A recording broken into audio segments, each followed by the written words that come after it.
I mentioned to you that I had been in Gaza, that I went to the Gaza hospital after the 22 days of bombing. Well, I talked with surgeons who were shaking. They were traumatized by what they had seen and been called upon to do in trying to save lives when people were at their feet dying in pools of their own blood, and they were trying to deal with people who had been burnt by white phosphorus, their limbs lacerated by dense inert metal explosion bombs. Well, there was a Jordanian doctor, Dr. Al-Balawi, who volunteered to work in a Gaza hospital during that time.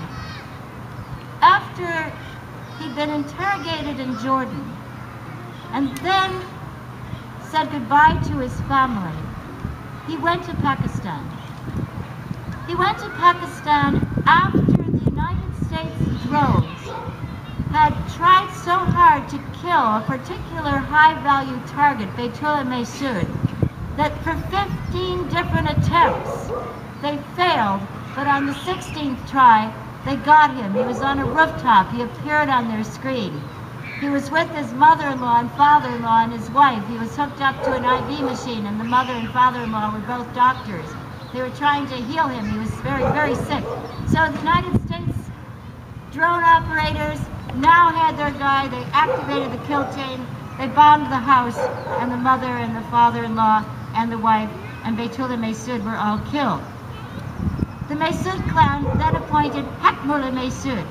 He's by all accounts somebody who's more ruthless, more dangerous than Baitullah Mehsud had been. Hekmullah Mehsud recruited Dr. Al-Balawi, who had made himself available to work with the Mehsud clan to fight against the United States. Well, he became a high-level informant, Dr. Al-Balawi, for the United States. He became a counter-espionage spy.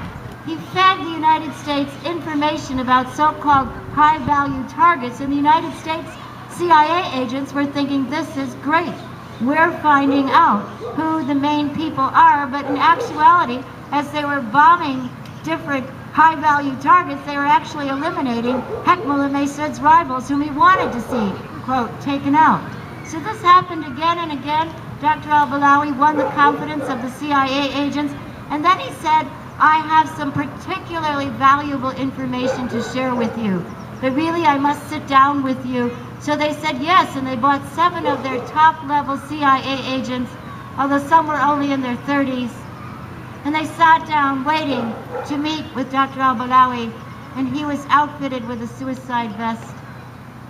And he went into the meeting, and just before being frisked, he detonated the bombs. 7 CIA agents were killed, 2 United States military security, and Dr. Al-Balawi. The Reverend Dr. Martin Luther King has begged us to have tender hearts and tough minds. So with our tender hearts, yes, mourn the loss of life on that terrible day, and on every terrible day when people are killed in a war that we can't explain. Why are we at war in Afghanistan? Mourn the loss of life, but tough minds. If the CIA agents couldn't save their own lives with the information that they had collected, why should we believe that they are accurately pinpointing people who are enemies of the United States? And when will the drones ever let us know? 850 children die every day in Afghanistan. 1/4 of Afghanistan's children never live beyond the age of 5. 60% of Afghanistan's children are malnourished. The drones do astonishing surveillance, but they won't tell us this essential information. The Reverend Dr. Martin Luther King told us in his speech in the Riverside Church, he entitled it Beyond Vietnam, A Time to Break Silence. We have to learn how to see the humanity of our adversaries and see how we are seen by our adversaries. And I believe we must also learn to feel deeply and passionately the sorrow of war.